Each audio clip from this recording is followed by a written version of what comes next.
ஹரி ஓம். ஸ்ரீமத் பாகவதம் 5வது ஸ்கந்தம் 4வது அத்தியாயம் பார்க்குறோம். ரிஷபதேவரை பற்றி சொல்லி முடித்தார். அதாவது ரிஷபதேவர் எப்படிப்பட்டவருங்கிறத நம்ம ஒரு முத்தாய்ப்பாக ஒரு விஷயம் சொல்லி நிறுத்தணும். அதாவது நிறைய பசுக்கள், நிறைய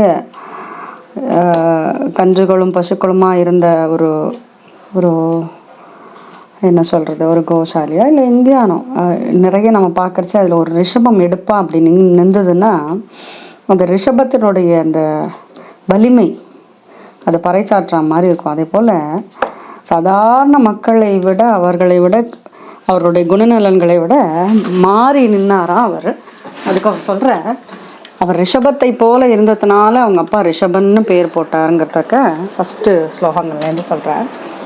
ரொம்ப அழகாக அதை சொல்லும்போது என்ன சொல்கிறாருன்னா, ஸ்ரீசுகோ வாச்சன் அதஹ தமுத்பத்யைவாபி வியஜ்யமானப கல்வல்லக்ஷணம்.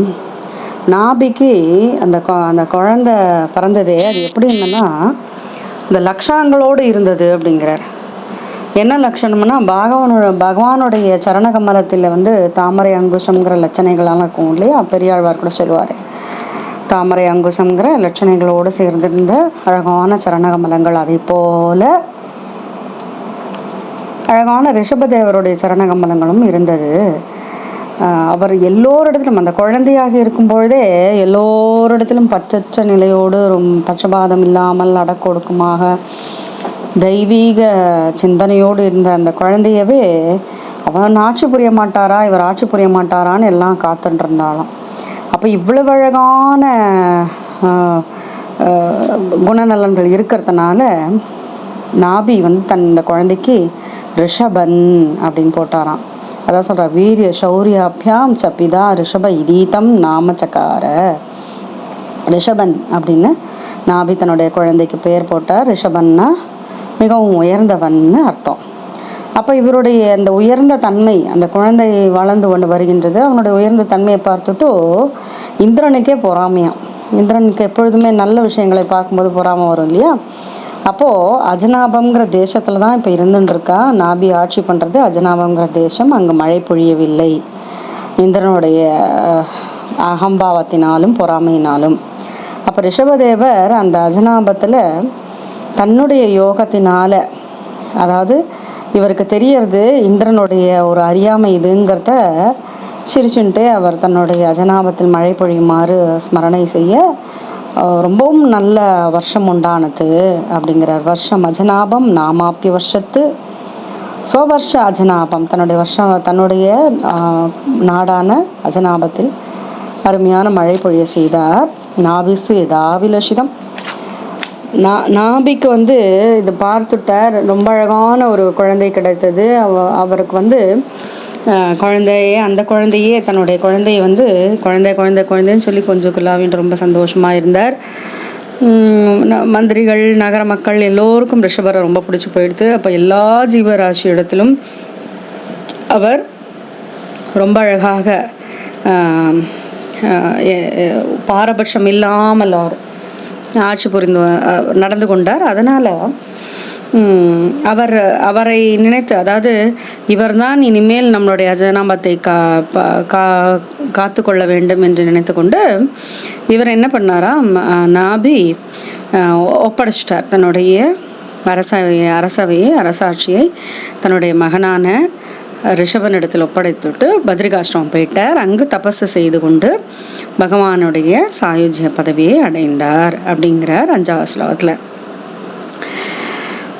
நாபியை பற்றி ஸ்லோகங்களில் சொல்கிறா. எப்படிப்பட்டவர் அந்த நாபிங்கிறவர், அதாவது ஒரு பெரிய எல்லாம் இருக்கிறச்சே விட்டுட்டு போகிறாரு. அந்த உயர்ந்த குணம் இருக்கே, அவருக்கு பகவானே குழந்தையாக பிறந்துட்டார். எஸ்யஹ பாண்டேவைய ஸ்லோகா உதாஹரந்தி கோனு தற்கர்ம ராஜஷேர் நாபேரன் வாச்சரேத் முப்புமான்னு அபத்தியதாம காத்தியஸ்ய ஹரிஹி சுத்தேன கர்மனா. அவருடைய இந்த சுத்த கர்மத்தினால தானே பகவானே பிறந்தார். அது மட்டும் இல்லை, அவர் எப்படிப்பட்டவர், பிரம்மன்யோன்ய குதோ நாபேர் விப்ரா மங்கள பூஜிதாக. அந்த நாபிக்கு பிராமணரிடத்தில் விப்ரர்களை வைத்து கொண்டு வேள்வி கர்மா செய்கின்றாரே, அவரிடத்தில் மிகுந்த அன்பு இருந்தது. அவர்கள் எந்த அளவுக்கு நாபியினிடத்தில் அன்பு கொண்டார்கள் என்றால், பகவானையே வேள்விச்சாலையில் பார்க்குற மாதிரி யஜ்ஞம் பண்ணாலே எஸ்ய பர்ஹிஷி யக்ஞேஷம் தர்ஷயாமாசு ரோஜசா பார்த்து ரொம்ப சந்தோஷப்பட்டாளே. அப்போது ரிஷபர் அஜனாப வருஷத்தை ரொம்ப அழகாக ஆண்டு கொண்டிருந்த நேரம் 8வது ஸ்லோகத்தில் சொல்கிறார். அவர் தன்னுடைய குருவினிடத்தில் போய் குருவுக்கு வேண்டிய தட்சிணைகளை எல்லாம் கொடுத்து கல்வி கற்று அதற்கப்புறம் இந்த இந்திரனுடைய மகளான ஜெயந்தியை மணந்து கொள்கின்றார். இந்திரன் தான் பண்ண தப்புக்கு இவர் எப்படிப்பட்டவர் தெரிந்து கொண்டு அதுக்கு பிராயச்சித்தமாக தனது மகளான ஜெயந்தியை கன்னிகாதானம் செய்து கொடுக்கின்றார். இவர் அழகாக ஸ்ரௌத ஸ்மார்த்த கர்மாக்களை செய்து கொண்ட ஒரு விப்ரன், ஒரு பிராமணன்னா ஸ்ரௌத கர்மான்னு ஒன்று இருக்குது, ஸ்மார்த்த கர்மான்னு இருக்குது. வேதத்தில் சொன்னால் அப்படி அந்த கர்மங்களை அனுஷ்டித்து கொண்டு 100 பிள்ளைகளையும் பெற்றெடுக்கின்றார். அந்த 100 பிள்ளைகளில் முதல் குழந்தை தான் பரதன். ஏஷாம் கலு மகாயோகி பரதோ ஜேஷ்டக. பரதன் தான் ஜேஷ்டன், மூத்த குழந்தை. அதனால தான் அந்த அஜனாப வருஷத்தை பாரத வருஷம்னு இன்றைக்கும் நம்ம கொட்டுருக்கோம். சங்கல்பத்தில் சொல்கிறோம் இல்லையா.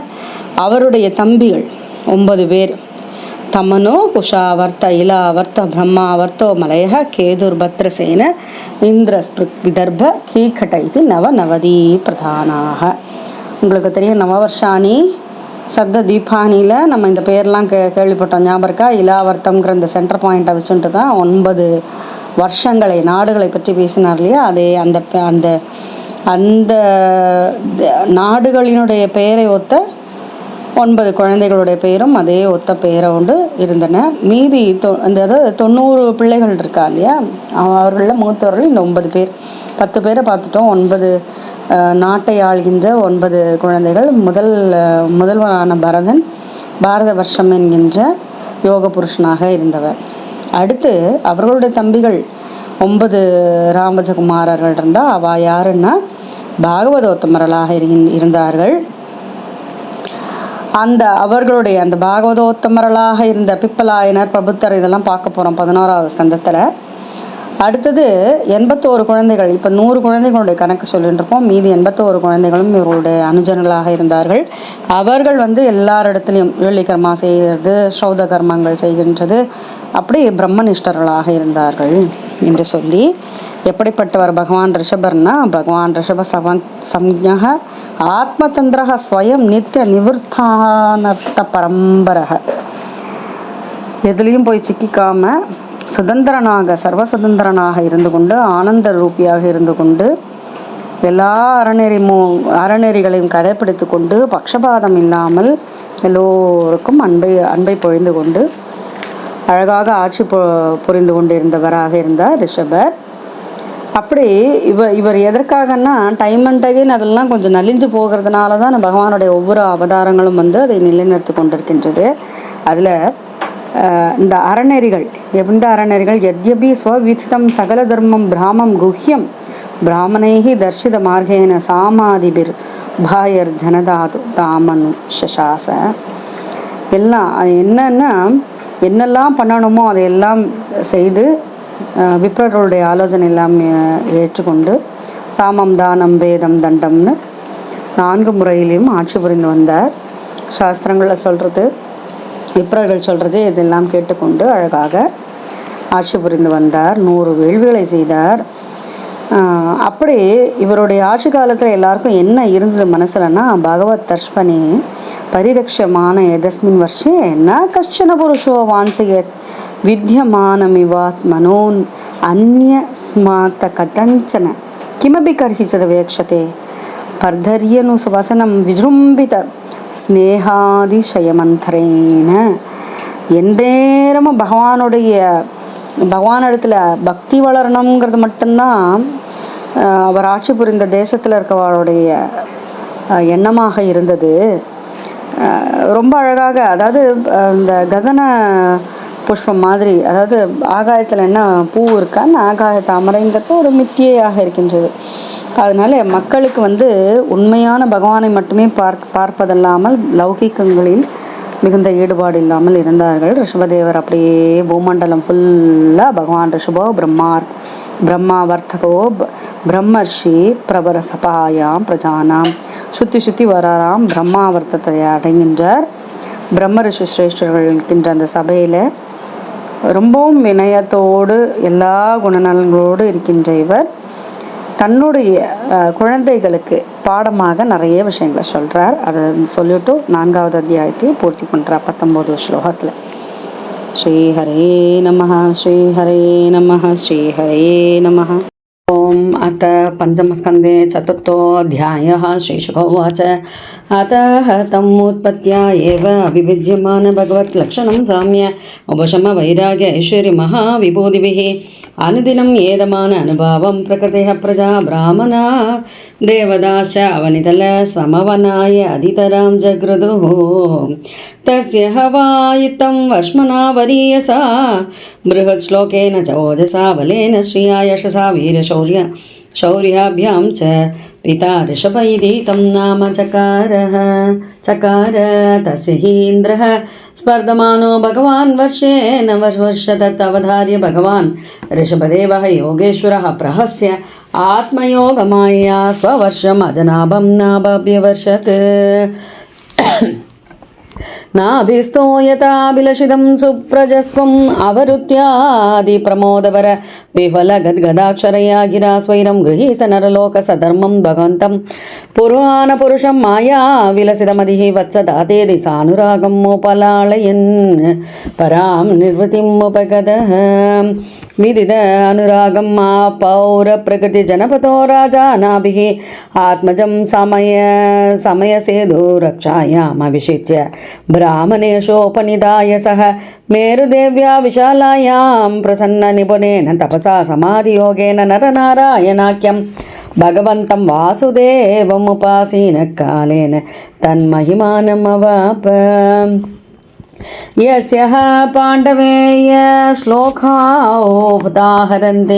को नु तत्कर्म राजर्षेः नाभेः अन्वाचरेत् पुमान् अपत्यदामगात्यस्य हरिः शुद्धेन कर्मणा ब्रह्मण्योऽन्यकुतो नाभेः विप्रा मङ्गलपूजिताः यस्य बर्हिषि यज्ञेशं दर्शयामासु ओजसा अतः भगवान् ऋषभदेवः स्ववर्षं कर्मक्षेत्रम् अनुमन्यमान प्रदर्शित गुरुकुलवासो लब्धवैरैः गुरुभिः अनुज्ञातो गृहमेदिनां धर्मान् अनुशिक्षमानो जभ्यन्त्याम् इन्द्रदत्तायामुपयलक्षणं कर्म समाम्नायां नादम् अभियुज्यन् आत्मजानाम् आत्मसमानानां शतं जनयामास येषां खलु महायोगे भरतो ज्येष्ठः श्रेष्ठगुणासेतेन इतं वर्षं भारतमिति व्यभिदिशन्ते तं मनोकुशावर्त इळावर्तो ब्रह्मावर्तो मलयकेदो भद्रसेन इन्द्रस्पृक् विदर्पः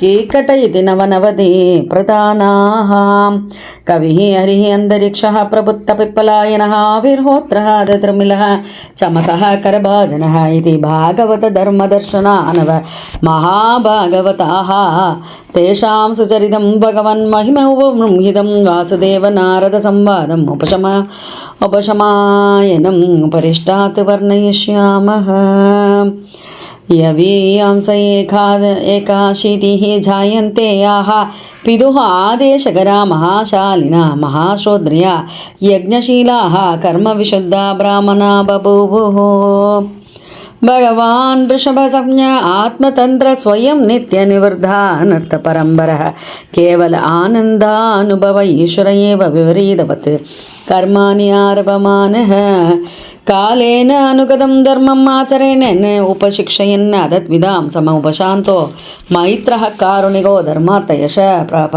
प्रजानन्दामृतावरोधेन गृहेषु लोकं नियमयत् यत् शेषण्याचरितं तत्तनुवर्तते लोकः यद्यपि स्वविदितं सकलधर्मं ब्राह्मं गुह्यं ब्राह्मणैः दर्शितमार्गेण सामादिभिः उपायैः जनताम् अनुशशास द्रव्यदेशकालवयश्रद्धऋद्विग्विविधोद्देश उपचितैः सर्वैरपि कृतभिः यदोपदेशं चदकृत्वय्याज भगवता ऋषभेन परिरक्ष्यमान एतस्मिन् वर्षे न कश्चन पुरुषो वाञ्छति अविद्यामानम् इव आत्मनः अन्यस्मात् कथञ्चन किमपि कर्हिचित् अवेक्षते भर्दरि अनुसवनं विजृम्भितस्नेहातिशयम् अन्तरेण स कदाचित् तडमानो भगवान् ऋषभो ब्रह्मा वर्तकागो गदो ब्रह्मर्षि प्रवरसभायां प्रजानां निशामयन्तीनाम् आत्मजान अवैदात्मनः प्रश्रय प्रणयपर सुयन्त्रितान्यपि उपशिक्षयन्निधि उवाच। श्रीहरे नमः श्रीहरे नमः श्रीहरे नमः। गोपिका जीवनस्मरणं गोविंद गोविंद सद्गुरु महाराज की जय। ओम ஸ்ரீமத் பாகவதத்தில் 5வது ஸ்கந்தத்தில் 5வது அத்தியாயம் பார்க்குறோம். ரிஷபதேவரை பற்றி சொல்கிறச்சே ரொம்ப அழகாக ஒரு முறை பூமண்டலத்தையே வலம் வந்து தன்னுடைய குழந்தைகளான பிரம்ம ரிஷி சிரேஷ்டர்களாக இருந்த அந்த குழந்தைகளுக்கு எல்லா தர்மங்களையும் போதித்து வந்தார் அப்படின்னு சொல்லி பார்த்தோம். 4வது அத்தியாயம் அப்படி தான் முடிஞ்சது. 5வது அத்தியாயத்தில் சொல்கிற ரிஷபவாச்ச, ரிஷபதேவர் தன்னுடைய குழந்தைகளுக்காக தன்னுடைய 100 குழந்தைகள்னு நம்ம சொன்னோம் இல்லையா, யார் யார் என்ன பண்ணிட்டு இருக்காங்கிறத அவர்களுக்கு சொல்கிறாராம் ரிஷபதேவர். அதை தான் இங்கே ஆரம்பிக்கிறார். நாயம் தேஹோ தேகபாஜம் நிர்லோகே கஷ்டான் காமான் அர்ஹதே விட்புஜாமியே சொல்கிறார். நம்ம ஒரு தேகம்னு ஒன்று இங்கே வந்துட்டுதுன்னா, ஒரு பிறவி எடுத்தோன்னா அதில் நிச்சயமாக கஷ்டங்கள் இருக்கத்தான் செய்யும். ஆனால் தபோ திவ்யம் புத்திரகா ஏன சத்வம் சுத்தையே யஸ்மாத் பிரம்ம சௌக்கியம் துவனந்தம் அனந்தம். அனந்தமான பிரம்மானந்தம் எப்போ கிடைக்கும் தெரியுமா? சுத்தமான மனசுனால கிடைக்கும். நாமளும் இப்படி லௌகிக்கத்திலேயே வாழ்ந்துட்டு இருந்தால் அது எப்படி இருக்கும்னா, சாதாரண ஒரு விலங்குகள் செய்கின்ற விஷயம்தான் இது. அதை விட தன்னுடைய அந்த தேகத்தை வைத்து கொண்டு தபசு பண்ணினதுனால சுத்தமான மனதை அடைந்து பிரம்ம சௌக்கியம் அனந்தம் ரொம்ப அழகான பிரம்மானந்தம் கிடைக்கும். அது மட்டும் இல்லை, மகத் சேவாம் துவாரமாகுர் விமுக்தேகே தமோத்வாரம் யோஷிதாம் சங்கி சங்கம். நல்ல சஜ்ஜனங்களோடு கொண்டு சங்கம் இருக்கே, அவர்களுக்கு என்னெல்லாம் பண்ண முடியுமோ அவர்களுக்கு செய்கின்ற அந்த ஒரு உபச்சாரங்கள் இருக்கே, அதெல்லாம் நல்ல வழிக்கு கொண்டு போய் நம்மளை கொண்டு விடுங்கிற. ஏன்னா அது ஒரு சாயுஜ்ய பதவியும் இருக்கு இல்லையா, 4 புருஷார்த்தங்கள் இருக்கு இல்லையா, அது கிடைக்கிறதுக்கு அந்த நல்ல சாதுக்களுடைய சங்கம் வேணும். மகாந்தஸ்தே சமச்சித்தாக பிரசாந்தா விமன்யவ சுஹுர்த சாதவோ ஏ. இது முன்னாடியும் பார்த்தோம் நம்ம 4வது ஸ்கந்தத்துலேயும் நம்ம பார்த்தோம். அதாவது சாத்துங்கிறவர் எப்படி இருப்பார்? மகாந்தஸ்தே சமச்சித்தாக, சமச்சித்தத்தோடு இருப்பார். சாதுக்கு என்ன காமம் இல்லை, கோபம் இல்லை, சமச்சித்தத்தோடு இருப்பவர். எல்லாரையும் ஒரு போலேயே ட்ரீட் பண்ணிட்டு நன்மையை மட்டும் நினைத்து கொண்டு விமன்யவக சுஹுர்தக, நல்ல ஒரு சுஹுர்த்தாக சுஹிருதயம் கொண்டவராக இருப்பவர். இப்படி இருப்பவர் இவருடைய சங்கம் தான் நமக்கு 4 புருஷார்த்தங்களையும் பெறுவதற்கு துணையாக இருக்கும். அது மட்டும் இல்லை, ஏவா மயீஷே கிருத சௌஹிருதார்த்தா ஜனேஷு தேகம் பரவார்த்திகேஷு கிரகேஷு ஜாயாத் அஜராதிமத்சு ந பிரீத்தியுக்தா யாவ தர்த்தாஷ்ச லோகே. இது சாதாரணமாக ஒரு தேகம் கிடச்சிடுத்துனா அதிலேயே உழண்டுன்னு இருக்காம, அதை விட மேலே பரமபுருஷனாக இருக்கின்ற பகவானை நினைப்பவர்கள் தான் இந்த சாதுக்கள். அப்போது இந்த மனுஷன் அறியாமையினால் அப்படியே இந்த இந்திரியங்களுக்கு ஆட்பட்டு எது சரி எது தப்புன்னு தெரியாமல் இருக்கிறத விட்டுட்டு இந்த அறியாமையிலிருந்து வெளியில் வரணும்.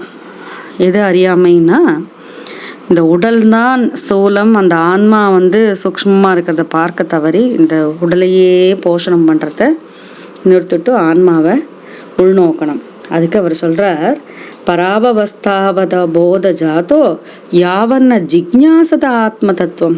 ஜிக்ஞாசை, இப்போ நமக்கெல்லாம் ஜிக்ஞாசை இருக்கிறதுனால தானே சத்சங்கத்தை நாடுறோம். என்ன ஜிக்ஞாசை? என்னத்துக்காக நம்ம பிறந்தோம், எங்கே போய் சேரணுங்கிற அந்த ஞானம் நமக்கு வேணும். பகவானுடைய அந்த பரமார்த்த தத்துவத்தை தெரிஞ்சுக்கணுங்கிற அந்த ஆசை ஜிக்ஞாசை இருக்கு இல்லையா, அந்த அறியாமையை விட்டுட்டு இந்த தேகம் ஒன்றுமே இல்லை, ஆன்மா தான் நிரந்தரமானதுங்கிற அந்த ஞானத்தை கொண்டு இந்த கர்ம வாசனையெல்லாம் நீக்கி பகவானிடத்துல ஒன்று சேரணும்.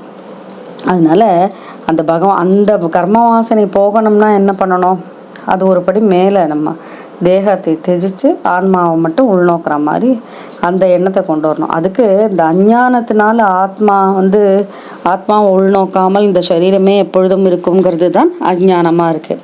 அப்போ இவர் சொல்கிறார், அவ்வித்ய ஆத்மன் உபதீயமானே பிரீத்தர்ன யாவன் மயி வாசுதேவை, என்னிடத்தில் வாசுதேவனான என்னிடத்துல பக்தி ஏற்படணும், பிரீத்தி ஏற்படணும் அப்படிங்கிறார். அப்படி இல்லைன்னா நான் முச்சதே தேக யோகேன தாவத்து, அப்படி இல்லைன்னா இந்த மாதிரி இந்த தேகத்தை வைத்துக்கொண்டு திருப்பி திருப்பி திருப்பி பிறப்பிறப்பிலேயே வாழ்ந்துட்டு இருக்க வேண்டியதுதான். அது மட்டும் இல்லை, யதா ந பஷ்யத் யதா குணோகம் ஸ்வார்த்தே பிரமத்த சகசா வசிஸ்து, இதெல்லாம் நமக்கு தான் சொல்கிறேன். அந்த ஸ்வார்த்தமாக இருக்கிறது, செல்ஃபிஷாக இருக்கிறது, தான் நன்னா இருந்தால் போகிறோம், தன்னுடைய லைஃப் இவ்வளவு தான் இதோட முடிஞ்சுடுத்தோன்னு இருக்கிறதுல அதில் எந்த விதமான சந்தோஷமும் இல்லை. ஆன்மஸ்வரூபத்தை தெரிஞ்சுக்கணுங்கிறத அந்த எண்ணமே போயிடுறது இந்த மாதிரி ஒரு லௌகிக சுகத்திலேயே இருந்தேன்னா. அதனால் துன்பங்கள் வருது. அப்போது பும்சத் ஸ்திரியா மிதுனி பாவமேதம் தயோர்மிதோ ஹிருதய கிரந்தி மாகு. ஹிருதய கிரந்தி இதுதான். எது? பும்ச ஸ்திரியா, ஆணும் பெண்ணுமாக தாம்பத்திய பாவத்தை நினைத்து கொண்டு இருப்பது ஹிருதய கிரந்தி. அப்போ இதனால என்ன ஆகுதுன்னா, இந்த ஹிருதய கிரந்தி என்ன தெரியறதா நான் தெரியலை, அது என்ன ஒரு பச்சா இருக்குது. அதனால என்ன ஆகுது, மோகோய மகம் மமேதி, அதில் மோகம் வந்துடுறது, என்னதுங்கிற மயக்கம் வருது, மகா மோகமாகிடுறது. அது என்னுடைய மக்கள், என்னுடைய வீடு, என்னோட வாசல்னு அந்த சுவார்த்தத்தை வருது. அப்போது இது எதனால் வந்தது, எதா மனோஹிருதய கிரந்தி ரசிய கர்மானுபத்தோ திருட ஆஷ்லது. இது கர்ம வாசையினால்தான் இந்த ஹிருதய கிரந்தி வர்றது. இந்த ஹிருதய கிரந்தியிலிருந்து வெளியில் வந்தாதான் ததா ஜனக சம்பரிவர்த்தை அஸ்மாத் முக்தி அடைய முடியும். பரம் யாத்யதிகாய ஹேத்தும். இது இந்த அகங்காரத்தை, நான் என்னதுங்கிறது அந்த அகங்காரத்தை விட்டால் ஜீவன் முக்தி கிடைக்கும். ஹம்சே குரோ மயி பக்தியானுபத்தியா விதுஷ்ணயா துவந்தவதி தீட்சையாச்ச. அது அவர் சொல்கிறார், எல்லாமே இந்த சம்சார சாகரத்தில் நம்ம ரொம்ப புத்திமானாக இருக்கணும். எப்படி இந்த நீரையும் பாலையும் பிரித்து எடுக்கின்ற அன்னம் போல, அம்சத்தை போல ஆன்மா எது, ஆன்மா இல்லாதது எது அப்படிங்கிறத நல்ல அழகான குருவினோட ஆச்சார இடத்துலேருந்து தெரிந்து கொண்டு பகவானை நான் என்னிடத்துல பக்தியை பண்ணணும் அப்படிங்கிறத அவர் கிட்டத்தட்ட 10லேருந்து 13 ஸ்லோகங்கள் சொல்கிறார். அப்போ இது முன்னாடி நம்ம பார்த்த பாகவத சாரம் தான் வருது. முன்னாடி சொன்ன மாதிரியே தான் எவ்ரி 2 or 3 சாப்டர்ஸ்க்கு பாகவத சாரம் தான் வருது. அப்போ அவர் என்ன சொல்கிறார், ரிஷபதேவர், இந்த இன்ப துன்பங்கள் இருக்கிறதெல்லாம் துவந்தம், இருட்டுனா வெளிச்சம், இன்பம்னா துன்பம் இல்லையா, அந்த துவந்தங்கள் எல்லாம் தெரிஞ்சுட்டு இந்த பிறவியில் நம்ம என்னத்துக்காக பிறந்திருக்கோம், எது உண்மை, எது மித்திய, எது பொய்யுங்கிறத தெரியணும். அதுக்கு என்ன பண்ணணும், ஆச்சார அனுஷ்டானங்களுக்கு ஏற்றாப்புல நம்மளுடைய நித்திய கர்மாவை பகவத் அர்ப்பணம் பண்ணணும். அனுசியோதம் பகவானுடைய குண நலன்கள் அப்படியே கேட்கணும். அதுதான் அவர் சொல்கிறார், என்னுடைய கதைகள் மத்கர்மபிர், எனக்கு எல்லா கர்மாவும் அர்ப்பணம் பண்ணிட்டு மத்தே வசங்காத் குணகீர்த்தனான்மே, என்னுடைய குணகீர்த்தனங்களை பாடுவதனாலும் கேட்பதினாலும் நிர்வைர சாம்யோபசமேன புத்திரா ஜிஹாசையா தேகே ஆத்ம புத்தேகே. அப்போது அந்த ஜிக்ஞாசையோடு கூடி எல்லாவற்றையும் எனக்கு அர்ப்பணமாக செய்து என்னுடைய கதைகளை கேட்பதினாலும் நான் எனதுங்கிற அந்த எண்ணம் நீங்கிடும். அது மட்டும் இல்லை, அஷ்டாங்க யோகத்தினால யாரும் இல்லாத இடத்துல, எப்படி பட்டத்திரி சொன்னார், குஹஜன விஷரே, யாரும் இல்லாத இடத்துல ஒரு இடத்துல போய் உட்காந்துனுட்டு பகவான் நாமாவை சொல்லி அஷ்டாங்க யோகத்தை கடைபிடித்து இந்த லிங்க சரீரத்தை விட்டுடலாம், இந்த பிறவியிலிருந்து பிறப்புங்கிற தலையிலிருந்து வெளிவந்து விடலாம் என்று அவர் ரிஷபர் சொல்லின்னு இருக்கார் தன்னுடைய புத்திரர்களுக்கு. கர்மாசயம் ஹிருதய கிரந்தி பந்தம், அவித்யா ஆசாதிதம் பிரமத்தக. அப்போது இந்த ஹிருதய கிரந்தியெல்லாம் போகணும், இது வெட்டி எரியணும்னா என்ன பண்ணணும்னா பகவான் இடத்துல எல்லாவற்றையும் அர்ப்பணம் பண்ணி அனேன யோகேன யதோபதேசம், யோகங்களினால எல்லாத்தையும் தியஜிச்சு தியாகம் பண்ணி பகவானிடத்தில் சென்றடைய வேண்டும். அது மட்டும் இல்லை, புத்திராம்ச சிஷ்யாம்ச நிருபோ குருர்வா மல்லோக காமோ மத அனுகிரகார்த்த. அப்போது ராஜாவாக இருந்தாலும் சரி, ஆச்சாரியனாக இருந்தாலும் சரி, தன்னுடைய சிஷ்யர்களுக்கும் அப்பாவாக இருந்தால் தன்னுடைய பிள்ளைக்கும் இதை தான் சொல்லிக் கொடுக்கணும். எதை சொல்லிக் கொடுக்கணும்? இந்த மித்தியான விஷயங்களை விட்டு இந்த ஆன்ம ஞானத்தை சொல்லி கொடுத்துண்டு, அவர்களுக்கு தெரியலை, அவர்களுக்கு பிடிக்கலைன்னா கூட பரவாயில்ல, அவர்களை மெதுவாக கர்மாலேருந்து பகவானை பாருன்னு சொல்லி உள்முகமாக திருப்பணும். ஏன்னா இந்த சம்சார சாகரம் பிறவி தலைங்கிற அந்த குழியில் விழப்போறானே குருடனாக இருந்து, அதனால் அவனை அதை திருப்ப வேண்டாமா? அதுக்கு அவர் சொல்கிறார், எது நல்லது எது கெட்டதுங்கிறதெல்லாம் சொல்லி கொடுக்கணும். ஒரு சின்ன சின்ன லௌகிக சுகங்களுக்காக பகவானையே அவர்கள் அறியறதுக்கு முடியாத அந்த சந்தர்ப்பத்தை நீக்கி, இதெல்லாம் அந்த லௌகிக சுகங்கள் தான் பெரிய துன்பமாக வர்றது. அனந்த துக்கம் சனவேத மூடர்களாக இருந்து கொண்டு அனந்த துக்கமான நரகத்தை போய் அடைவார்களே, அது அவர்கள் சிந்திப்பதில்லை. நம்ம தான் சொல்லி கொடுக்கணும். யார்? ஆச்சாரியனோ அரசனோ தந்தையோ அவர்கள் தான் சொல்லிக் கொடுக்கணும். கஸ்தம் ஸ்வயம் ததபிஞோ விபஷ்சித்து அவித்யா மந்தரே வர்த்தமானம். அவித்யை என்ன? நம்ம இப்போ விழப்போகிறோம், ஒரு குழியில் விழப்போகிறோன்னு தெரியாமல் இருக்கிறது அவித்யை தானே. அதுபோல் நீ சொல்கிறது, நீ தப்பான வழி, நீ குழியில் விழப்போகிறேங்கிறத ஒருத்தன் தான் சொல்ல முடியும். யார்? கண்ணருக்கு வந்தான் குருடராக இருக்கிறவளுக்கு சொல்கிறத மாதிரி அறிவுறுத்த வேண்டும் அப்படின்னுட்டு. இது மட்டும் இல்லை, ரொம்ப அழகாக முடிக்கிறார் 18. என்ன சொல்கிறாருன்னா, இந்த இந்த இந்த அந்த பாயிண்ட்டே திருப்பி சொல்கிறார். குரு ந சஸ்யாத்து ஸ்வஜனோ ந சஸ்யாத்து பிதா ந சஸ்யாத்து. குரு இல்லை, பிதா இல்லை. என்னது? ந மோச்சயேத்ய சமுபேத மிருத்யும்.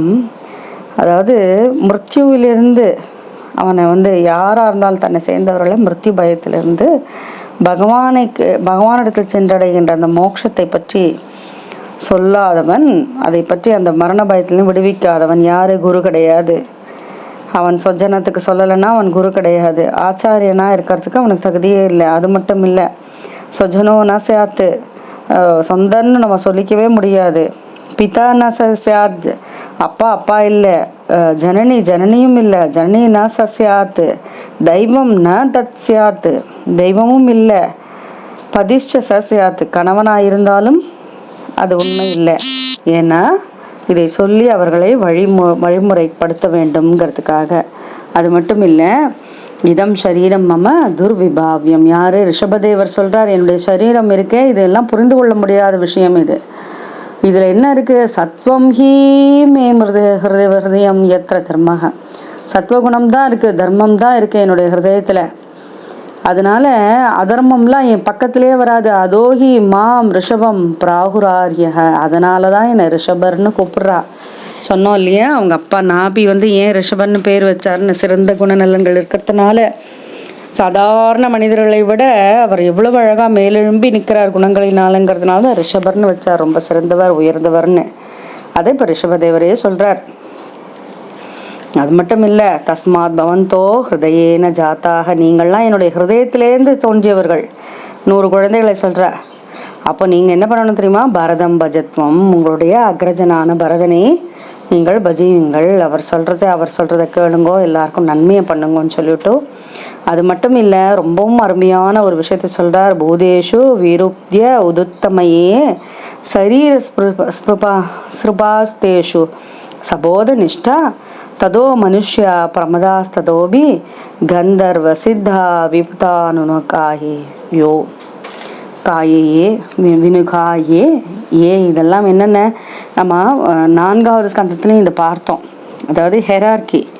முதல்ல பூதேஷு வீருத்ய உதுத்தமாயே, நம்ம பார்க்கறதுல இந்த பூதங்களில் பார்க்குறது அசையிறது சாவர ஜங்கமம், இல்லையா? அச்சேதன சேத்தன வஸ்து, உயிர் இருக்கிறது, உயிர் இல்லாது, அதுக்கு மேலே மரங்கள், அதுக்கப்புறம் ஜீவராசி, அப்புறம் ஊர்ந்து போகிறது, அதுக்கப்புறம் பறவைகள், இப்படி ஒரு படியாக ஒன்று சிறந்ததாக இருக்குது. அதுக்கு மேலே பசுக்கள் சிறந்ததாக இருக்குது. அதுக்கு மேலே மனுஷர்கள் சிறந்ததாக இருக்கா. அதுக்கப்புறம் கந்தர்வர்கள், சித்தர்கள், அதெல்லாம் சொல்லிவிட்டு அவர்களையும் விட சிறந்தவர்களாக கிண்ணறர்கள் இருக்கின்றார்கள். இப்படி அவர்களையும் தேவா சுரேபியோ மகவத் பிரதான, அசுரர்களை விட தேவர்கள் சிறந்தரா. தேவர்களை இந்திரன் சிறந்தனா இருக்கான். இந்திரனை விட பிரம்மதேவருடைய புத்திரனான தக்ஷன் சிறந்தவனா இருக்கான். பிரம்ம சுதாஸ்து தேஷாம், இல்லையா? பவஹ பர சோத விரிஞ்ச வீரியக, அந்த பிரம்மதேவனுடைய புத்திரனா இருக்கிறதுனால பிரம்மதேவர் அவரோட சிறந்தவரா இருக்கார். அந்த பிரம்மதேவரும் ச மத் பரோகம் தேவ, அந்த பிரம்மர் என்னிடத்திலிருந்து தோன்றியவராகிறதுனால நான் சிறந்தவனாக இருக்கின்றேன். அதனால நான் என்ன பண்ணுறேன்னு தெரியுமா? த்விஜர்களை ச மத் பரோகம் த்விஜ தேவ, த்விஜர்களை நான் சிறந்தவர்களாக நினைத்து தெய்வமாக போற்றுகின்றேன்னு சொல்லிட்டு அங்கே உட்கார்ந்துருந்த த்விஜர்களை பார்த்து சொல்கிறார், அந்தணர்களை பார்த்து சொல்கிறார், யாருமே இந்த த்விஜர்களுக்கு சமமாக இல்லை, அவர்கள் உயர்ந்தவராக இருக்கின்றார்கள். அக்னிஹோத்ராதி கர்மங்களில் கொடுக்குற அவிசை கூட நான் ஏற்றுக்கிறது இல்லை, இவர்களுடைய அந்த ஸ்ரத்தையோடு கொடுக்குறாளே அந்த அன்னத்தை நான் ஏற்றுக்கிறேன் அப்படின்னு சொல்லி த்விஜர்களுடைய அழகான அவருடைய பெருமையை சொல்கிறார். அவர்களுடைய அத்தியாயனம் பண்ணுறதும் பகவானுடைய திருமேனியான அந்த வேதத்தை எப்படி அத்தியாயனம் பண்ணி அவள் சம்ரக்ஷணம் பண்ணிட்டு இருக்காங்கிறது எல்லாம் சொல்லிவிட்டு அழகா மத்தோ அபியனந்தாத் பரஸ்மாத் ஸ்வர்கா பவர்காதிபதேர்ன கிஞ்சித்து, பிரம்மாதி தேவர்களோட சிறந்தவனாக நான் இருக்கின்றேன். அது சரிதான், என்னுடைய விபூதிக்கெல்லாம் அளவில்லை, எல்லா முக்தி இன்பத்தையும் தருபவன் நானே தான்.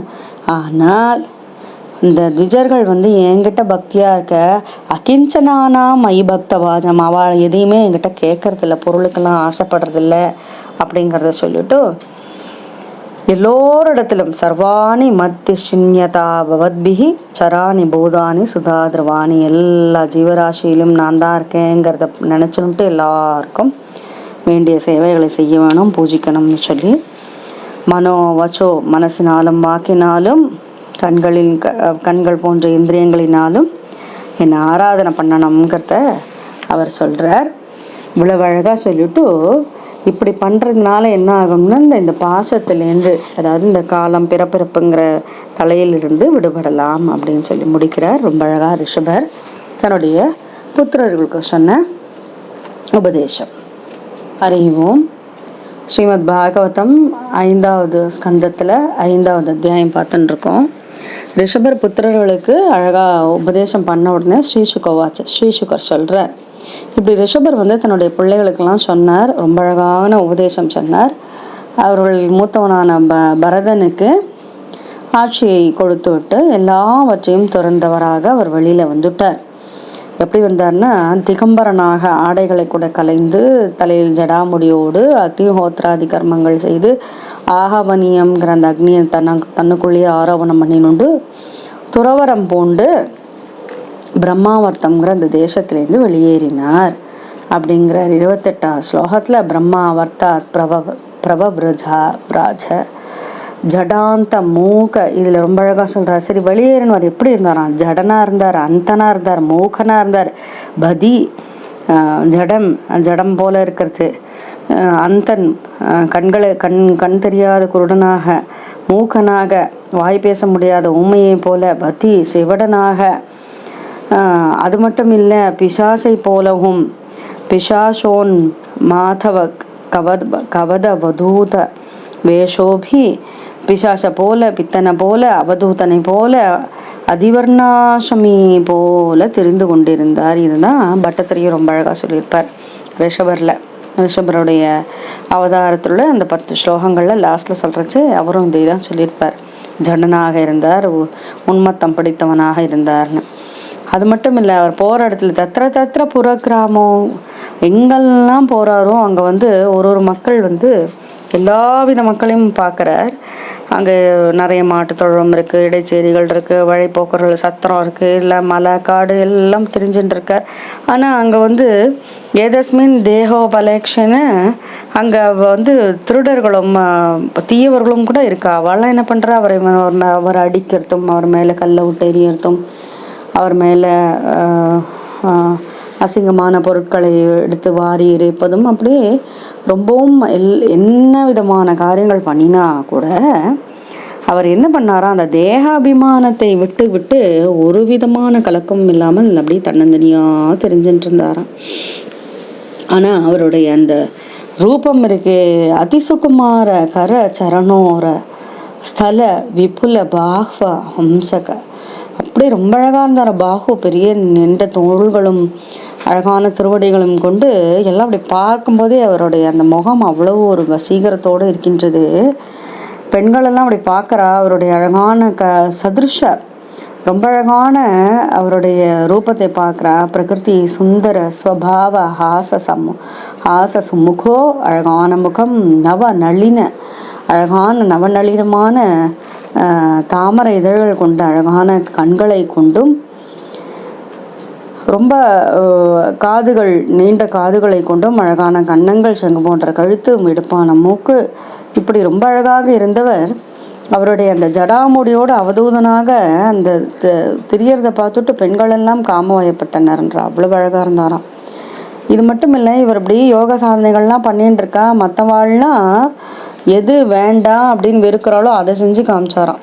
அஜகரவர்த்தி, அஜகரவர்த்தின்னா இந்த மலைப்பாம்பு, அது என்ன பண்ணுறது, ஏதாவது வந்தால் அது சாப்பிடும், அப்படியே படுத்துன்றோம் அங்கே. ஷயான ஏவாஷ்ணதி பிபத்தி காதத்தியவமேகதி, இதை அங்கேயே சாப்பிட்டுட்டு அங்கேயே பிபத்தி, அங்கேயே சாப்பிட்டு அங்கேயே தண்ணியை குடிச்சணுன்ட்டு அதுலேயே அவருடைய மலஜலத்திலேயே இருந்து அதுலேயே புரண்டு அந்த அப்படியே அவர் தேகமே அப்படி இருந்து தான்.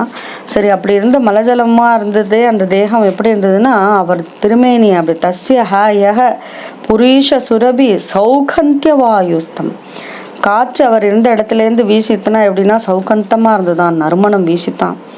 எந்த அளவுக்குன்னா தசயோஜனம் 10 யோஜனை தூரம், ஒரு யோஜனை 8 மைல், 10 யோஜனை 80 மைல், ஒரு மைல்ங்கிறது 1.5 கிலோமீட்டர் இல்லையா, அவ்வளவு அளவுக்கு அப்படியே நறுமணம் வீசித்தான்.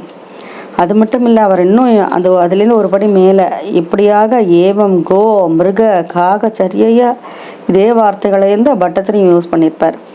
கோவை போல, மாடை போல, மிருகத்தை போல, மானை போல, காகத்தை போல இப்படியெல்லாம் நடந்துட்டு இருந்தார். பிரிஜம் திஷ்ட நாசீன ஷயானக, சில நேரம் படுத்துட்டு இருக்கார். காக மிருக கோ சரிதக, அதே போல சரிச்சுருக்கார். பிப்பத்தி காதத்தி சாப்பிட்றார், தண்ணியை குடிச்சுக்கிறார், படுத்துட்டே எல்லாம் பண்ணிட்டு இருக்கார். அங்கேயே மலஜலம் கழிக்கின்றார். இப்படியாக அவர் அந்த எல்லாவித ஜீவன்களும் எப்படியெல்லாம் வாழுமோ அதை மாதிரியெல்லாம் கூட வாழ்ந்து காமிச்சுட்டு பற்றுகளை அரித்து இருந்தவராக இருந்தார். சுகர் சொல்றார், இது நானா யோகச்சரியாச்சரணோ பகவான்னு கைவல்ய பதி ரிஷபே.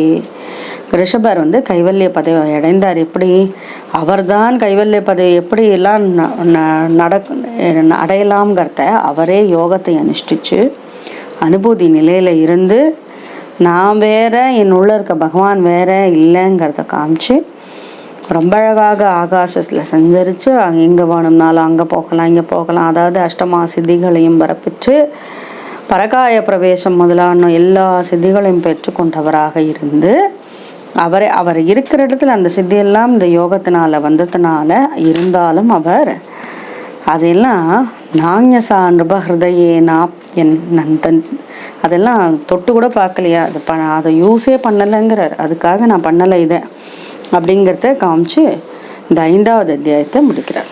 ஹரிஹி ஓம். அத்த பஞ்சமஸ்கந்தே பஞ்சமோऽध्यायः.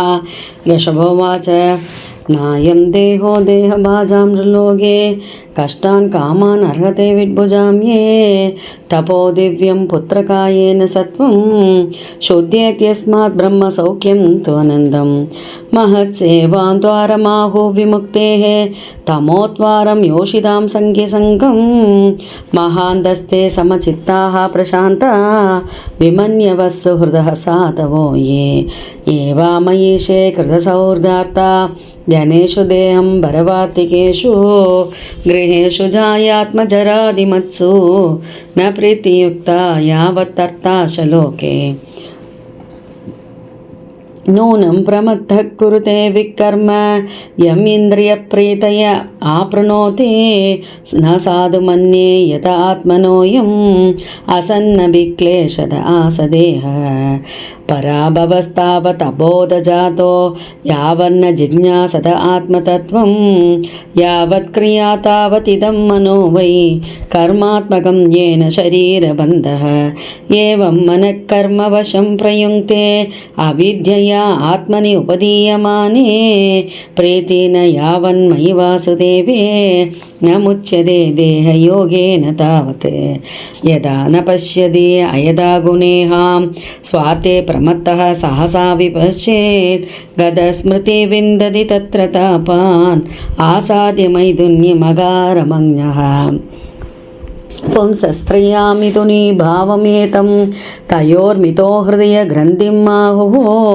अतो गृहक्षेत्रसुधाप्तवित्तैः जनस्य मोहोऽयमहं ममेति यथा मनोहृदयग्रन्थिरस्य कर्मानुबद्धो दृढाश्लदेत तदा जनः सम्परिवर्तते स्मात् मुक्तः परं याति अधिहाय हेतुं हंसे गुरौ मयि भक्त्यानुवृत्त्या वितृष्णया द्वन्द्वदिदिक्षया च सर्वत्र जन्दोः व्यसनावगत्या जिज्ञासया तपसा इहाननिवृत्त्या मत्कर्मभिः मत्कथया च नित्यं मध्येव सङ्गात् गुणकीर्तनान्मे निर्वैरसाम्योपशमयेन पुत्रा जिहासया गेहात्मबुद्धेः अध्यात्मयोगेन विविक्तसेवया प्राणेन्द्रिय आत्माभिजयेन सरित्रिक् सच्छुद्धया ब्रह्मचर्येण शश्वत् असम्प्रमादेन यमेन वाचा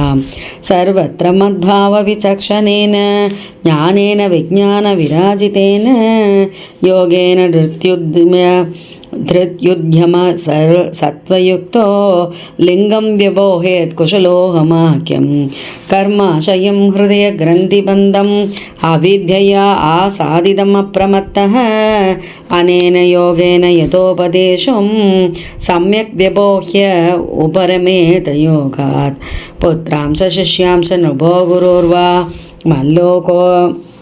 मल्लोककामो मदनुग्रहार्थः इतं विमन्युः अनुशिष्यता सदज्ञान् न योज्यते कर्म स कर्ममोटान् कं योजयन्मनुजोर्तं लभेत निपातयन्नष्टदृशं हि कर्ते लोकः स्वयं श्रेयसि नष्टदृष्टिः योर्तान् समीहेत निकामकामः अन्योन्यवैरः सुकलेशहेतोः आनन्ददुःखं च न वेत्थमूढः कस्तं स्वयं तत् अभिज्ञो विपश्चेत् अविद्यायाम् अन्तरे वर्तमानं दृष्ट्वा पुनः तं सकृणखुबुद्धिं प्रयोजयेतुत्पदकं यतान्तं गुरुर्न सस्यात् स्वजनो न सस्यात् पिता न सस्यात् जननी सा सस्यात् दैवं न तत्स्यात् न पति च सस्यात् न मोचयेत्य समुपेदमृत्युम् इतं शरीरं मम दुर्विभाव्यं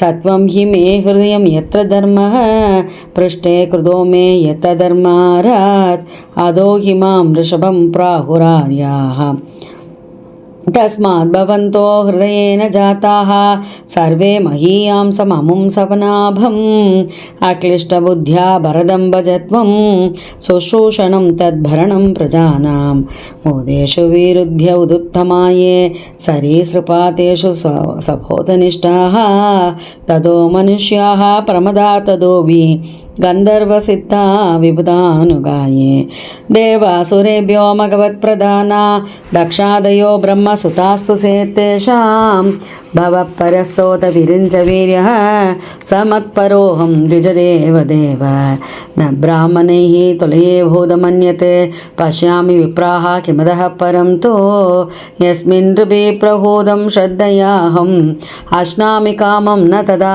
अग्निहोत्रे दृढा तनूषधि मे पुराणे येनेह सत्वं परमं पवित्रं शमोतमत्सत्यमनुग्रहश्च तपत्तिदीक्षा अनुभवश्च यत्र मत्तोऽभिअनन्दात् भरतस्परस्मात् स्वर्गाभवर्गाधिपतेः न किञ्चित् येषां किमु स्यात् इतरेण तेषाम् अकिञ्चनानां मयि भक्तिभाजां सर्वाणि मद्धिष्ण्यथया भवद्भिः चराणि भूतानि सुता ध्रुवाणि सम्भावितव्यानि पदे पदे वो विविक्तदृग्भीत ओ अर्हनं मे मनोवचोत्रिकरणे हितस्य साक्षात् कृतं मे परिबर्हनं हि विनापुमान्येन महाविमोहात् कृदान्धपाशान्न विमोक्तुमीशेत्। श्रीशुकोवाच एवं मनुष्यस्य आत्मजान् स्वयम् अनुशिष्टान् अभे लोकानुशासनार्थं महानुभावः परमसुहृत् भगवान् ऋषभापदेश उपशमशीलानाम् उपरतकर्मणां महामुनीनां भक्तिज्ञानवैराग्यलक्षणं पारमहंसधर्मम् उपशिक्षमानः स्वतनयशतज्येष्ठं परमभागवतं भगवज्जनपरायणं भरतं धरणीपालनाय अभिषिच्य स्वयं भवन एव उर्वरित शरीरमात्रपरिग्रह उन्मत्त इव गगनपरिधानः प्रकीर्णकेशात्मनि आरोपित आहवनीयः ब्रह्मावर्तात् प्रव्राज जडान्त मूग बधिर पिशाच उन्मादवत् अवधूतवेश अभिभाष्य मानोभिः जनानां गृहीतमौनव्रत तूष्णीं बभूव तत्र तत्र पुरग्रामा करकेट वाट कर्वड शिबिर व्रजघोष सार्धगिरिवन आश्रमादिषु अनुपदमवनिचरापसरैः परिभूयमानो माक्षिकाभिरिवमनगज दर्जन ताडन अवमेहन श्रीवन ग्रावश शक्रुद्ध च प्रक्षेप भूतिवात दुरुक्तैः तत् अविगणयन् एव असत्संसान् एतस्मिन् देहोपलक्षेन सत् अपदेशोभयानुभव स्वरूपेण स्वमहिमावस्थानेन असमारोपित अहं मम अभिमानत्वात् अविखण्डितमनाः पृथ्वीम् एकचरः परिबभ्राम अतिसुकुमार करचरण उरस्थल विपुल बाह्वंस घळवदनादि अवयव विन्यासः प्रकृति सुन्दर स्वभाव हाससमुखो नवनलिन दलायमान शिशिरधार तारारुणायतर नयन रुचिर सदृश सुभग कपोल कर्णकण्डनासो विकूट स्मितवदन महोत्सवेन पुरवनिदानां मानसे कुसुमशरासनम् उपददान परागवलम्बमान कुटिलजटिलकपिशकेश भूरिभारः अवधूत मलिन निजशरीरेण गृहगृहीत इव अदृश्यत यर्हि वावस भगवान् लोकम् इमं योगस्याता प्रदीपमिव चक्षानः तत्प्रतिक्रिया कर्म बिभत्सितम् इति वृतमाजकर्मास्थितः शयान एव अश्नादि पिपति खादति अवमेहति अतिथि स्म चेष्टमान उच्चरित आदिक्तो देशः तस्याः य पुरीश सुरभि सौगन्धवायुः तं देशं दशयोजनं समन्ता सुरभिं चकार एवं गोमृगकागचर्यया व्रजं तिष्ठन्नासीनः शयानः काकमृगगोचरित पिपति खादति अवमेहति स्म इति नाना योगचर्याचरण भगवान् कैवल्यपदिः ऋषभः अविरत परम महानन्दानुभव आत्मनि सर्वेषां भूतानाम् आत्मबोधे भगवति वासुदेवे आत्मनः अव्यवधान अनन्तरोधर भावेन सिद्ध समस्तार्थ परिपूर्ण योग ऐश्वर्याणि वैहाय समनोजव अंतर्धान परकाय प्रवेश दूरग्रहणादीनि यदृच्छया उपगतानि न अंजसा नृहृदयेन अभ्यनन्तत् श्रीहरे नमः श्रीहरे नमः श्रीहरे नमः गोपिका जीवन स्मरण गोविंदा गोविंदा सद्गुरु महाराज की जय।